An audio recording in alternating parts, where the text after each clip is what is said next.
I'm sorry, I'm confused as to the relationship here. I mean, what is he, your ward? No. I'm Peter, by the way. Doctor Strange. Oh, you're using your made-up names. I'm Spider-Man then. Hello and welcome everyone to a different kind of video today. Today I'm going to be telling you the big question: what's the chronological timeline of the MCU? Now, let me emphasize, it's not the best way to watch it, but if you want to watch it in chronological order, please be my guest. Before we start, please remember to subscribe, like, comment, and hit that notification bell to stay updated on everything I do. Now, let's roll and let's go. Of course, first off, we're gonna start with the first Avenger, Captain America. Now we're gonna go back into World War II, where we see Steve Rogers becoming the superhuman strength Captain America that he is. Now we also see the first Infinity Stones, but let's freeze that for a moment. Next, a year that's very special, near and dear to my heart, 1995.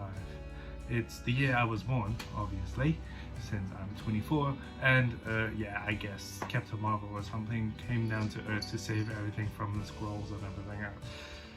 Whatever. Iron Man 1, we get introduced to our playboy, philanthropist, and genius Tony Stark, where he's captured by terrorists and reveals that he is Iron Man. Side note, the next 3 movies have the same chronological timeline according to Marvel. So Iron Man 2, Thor, and the Hulk are taking place at the same time, Iron Man 2.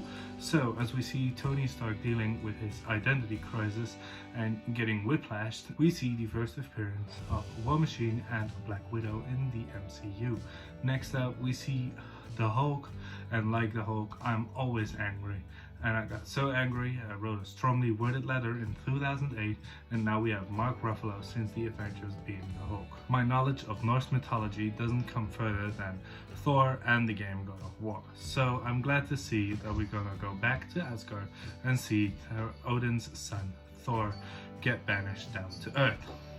Now, this is also the first appearance of a little archer known as Hawkeye. Of course, after the Thor movie, we get the Avengers, where we see a battle for New York taking place and defrosting that first Infinity Stone we saw back in Captain America. Now, 6 months after the Battle of New York, we see Tony Stark struggling with PTSD in Iron Man number 3. He keeps on improving his suits. A video about that will be joined later on this channel. Now, Thor, the Dark World. What can we say about Thor, the Dark World? After the events of Thor, the Dark World, we can see Captain America Winter Soldier. He was obviously defrosted before the Avengers and is working now for S.H.I.E.L.D. and trying to heal Hydra. Of course, we know that his friend Bucky Barnes is dead, but is he? And we get the most patriotic hero besides Captain America, the Falcon. Guardians of the Galaxy, the first ever outer space heroes we see. Of course, we see Peter Quill having issues and stealing his first Infinity Stone, and then needing to team up with Pan. Now, Guardians of the Galaxy 2. What else can we say? That the team is back together. Peter is falling in love with Gamora, and Peter is also struggling with his daddy issue. The Avengers movie, The Age of Ultron. So, we see Bruce Banner and Tony Stark tinkering around and accidentally creating Ultron. Here we get introduced to 2 new characters of the Avengers team, Scarlet Witch and Vision. And there was like something about Quicksilver. Obviously, after that debacle, we got a small hero, Ant-Man. Now, Ant-Man was there, had contact with Pym right in time before Civil War. Of course, Civil War. As we are speaking of Ant-Man, he's also Huge Man, but they fight in an airport in Berlin and cause a rocket. After that fight, we see Spider-Man Homecoming. Of course, he was fighting for Tony Stark, which had the right for the Sokovia Accord, so he didn't have house arrest. After this one comes Doctor Strange. Also known as Doctor Strange, was a magnificent surgeon who got in a car crash, lost the ability to surgeon, and then went on to find a cure for his hands. And then he became a magician. Of course, after that we have Black Panther.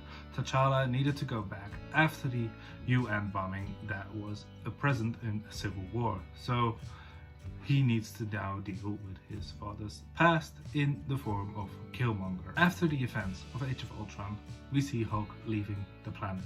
Now he went into outer space and ended up in a battle arena, and now we found Thor again. Thor Ragnarok. As the weather gets nice, we can see a lot of wasps. Now what goes along with wasps, in this case in the MCU, an Ant-Man. After Ant-Man was placed under house arrest, after the aftermath of Civil War, we can see him getting into contact with Hope and Hank Pym. Now please keep in mind, leave this post-credit scene after Infinity War. If there is one movie that's important before the events of Infinity War, we can see that Black Widow would fit here. If Black Widow was released around this time, I would tell you this would probably fit here, since we can see the events after Civil War. Ladies and gentlemen, please welcome to the snapping. Please snap along if you would like. Well, of course, we can here see Thanos gathering all the Infinity Stones and snapping away while all the Avengers are scattered around the universe. The 1 in 14 million. Of course, this takes place 5 years after Infinity War.